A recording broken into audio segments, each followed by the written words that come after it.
அனைவருக்கும் வணக்கம். இன்றைக்கி நம்ம என்ன பார்க்க போகிறோன்னா முட்டை வறுவல். அதுக்கு முட்டை வந்து நல்லா வேக வச்சு தோலில் உரிச்சிட்டு ஒரு தோசை தவாவில் வந்து ஆயில் விட்டு முட்டையை அதில் போட்டு நல்லா வந்து ஒரு வாட்டி பரட்டி எடுத்துக்கலாம்.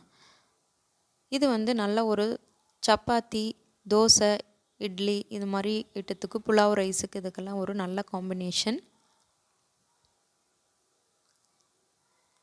இதுக்கு மிளகாத்தூள்லாம் போடணுன்னு அவசியம் இல்லை. சும்மா ஒரு வாட்டி ஆயிலில் மட்டும் ஃப்ரை பண்ணி எடுத்துக்கலாம். இப்போ வறுவல் செய்யறதுக்கு ஒரு பாத்திரத்தில் தேவையான அளவு ஆயில் விட்டுக்கலாம்.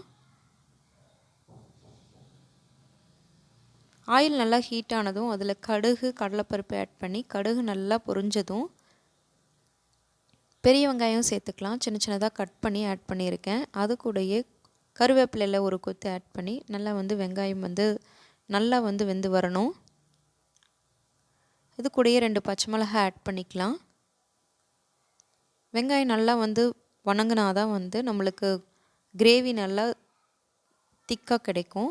அது கூட இஞ்சி பூண்டு பேஸ்ட் 1 ஸ்பூன் அளவுக்கு ஆட் பண்ணிக்கலாம்.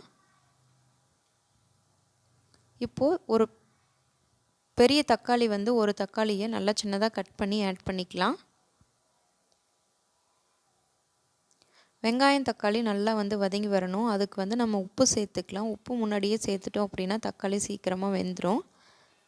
இது கூடயே மஞ்சத்தூள், மிளகாய்த்தூள், சிக்கன் மசாலா ஆட் பண்ணியிருக்கேன்.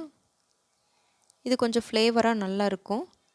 பாருங்கள், தக்காளி இந்தளவுக்கு நல்லா சாஃப்டாக வெந்ததும் இதில் வந்து குழம்புக்கு தேவையான அளவு கிரேவி வந்து ஃப்ரை நல்லா வந்து பச்சை வாசனை போய் வர அளவுக்கு அதுக்கு வந்து கொஞ்சமாக லைட்டாக தண்ணி விட்டு அது கூடயே முட்டையும் சேர்த்து நல்லா ஒரு வாட்டி மிக்ஸ் பண்ணி நல்லா ட்ரையாக ஆயில் பிரிஞ்சு வர அளவுக்கு விட்டுட்டோம் அப்படின்னா சூப்பரான முட்டை வறுவல் ரெடி ஆயிடுச்சு.